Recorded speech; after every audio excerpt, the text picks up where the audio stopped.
Hello friends, welcome back to our channel mom's kitchen recipes. ఇవాళ వీడియోలో మీ అందరి కోసం నేనైతే నార్త్ ఇండియన్ స్పెషల్ కర్రీ అయితే తీసుకొచ్చానండి.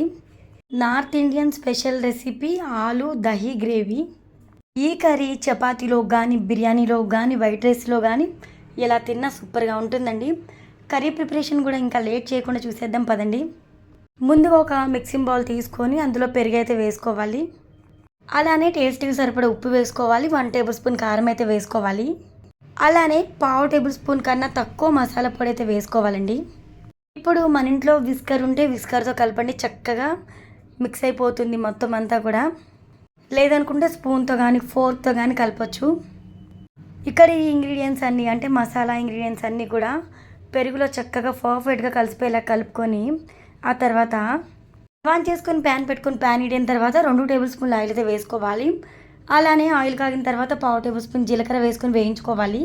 మీడియం సైజులో ఉన్న ఉల్లిపాయను ఒకటి తీసుకొని సన్నగా చాప్ చేసుకొని అయితే వేసుకోవాలండి. ఇప్పుడు ఆనియన్స్ చక్కగా కలర్ చేంజ్ అయ్యేంత వరకు కలుపుతూ ఈ విధంగా ఫ్రై చేసుకోవాలి. ఆ తర్వాత 70% వరకు ఉడికించిన ఆలు అయితే తీసుకోవాలండి. ఉడికించిన ఆలుని 2 పీసెస్ లేదంటే 3 పీసెస్ మనకి నచ్చిన షేప్లో కట్ చేసుకొని తీసుకోవాలి. ఇప్పుడు బంగాళదుంపలు ఒక 30 సెకండ్స్ వరకు ఈ విధంగా కలుపుకుంటూ ఫ్రై చేసుకోవాలి. నెక్స్ట్ వచ్చేసి 1/2 టేబుల్ స్పూన్ పసుపు అయితే వేసుకొని 1 టేబుల్ స్పూన్ కారం వేయండి. ఎందుకంటే మనము ముందుగానే పెరుగులో కారం కలిపి పెట్టుకున్నాం కాబట్టి మరీ ఎక్కువైతే వేసుకోకూడదు. ఉప్పుని టేస్ట్కి తగ్గట్టుగా యాడ్ చేసుకొని ఆ తర్వాత ఇప్పుడు ఇంగ్రీడియంట్స్ అన్నీ కూడా ఆలుకి చక్కగా పట్టేలాగా కలుపుకుంటూ మంటనైతే మీడియం ఫ్లేమ్లో అడ్జస్ట్ చేసుకొని కుక్ చేసుకోవాలండి. ఇక్కడ నేను మసాలా పొడి ఎక్స్ట్రా వేయట్లేదు, ఎందుకంటే పెరుగులో వేసాను కాబట్టి ఇంకా ఎక్కువైపోతుంది. మరీ స్పైసీ అయితే అంత బాగుండదు కర్రీ. అదే నాన్ వెజ్ కర్రీలోకి అయితే కొంచెం మసాలా ఎక్కువ పడినా కూడా టేస్ట్ బాగుంటుంది.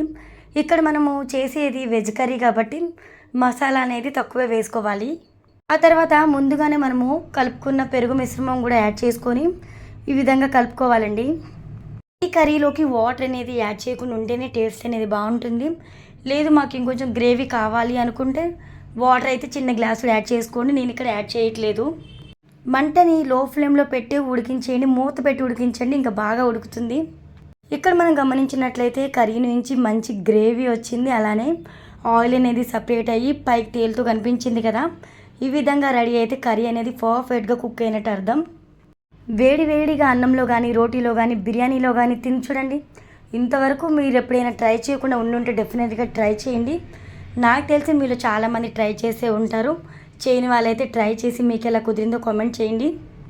ఇంతేనండి ఇవాళ స్పెషల్ కర్రీ అయితే చూసేసారు కదా. మరొక మంచి స్పెషల్ కర్రీతో మళ్ళీ కలుద్దాం. అంతవరకు వీడియోకి లైక్ ఇచ్చి ఛానల్ని సబ్స్క్రైబ్ చేయండి.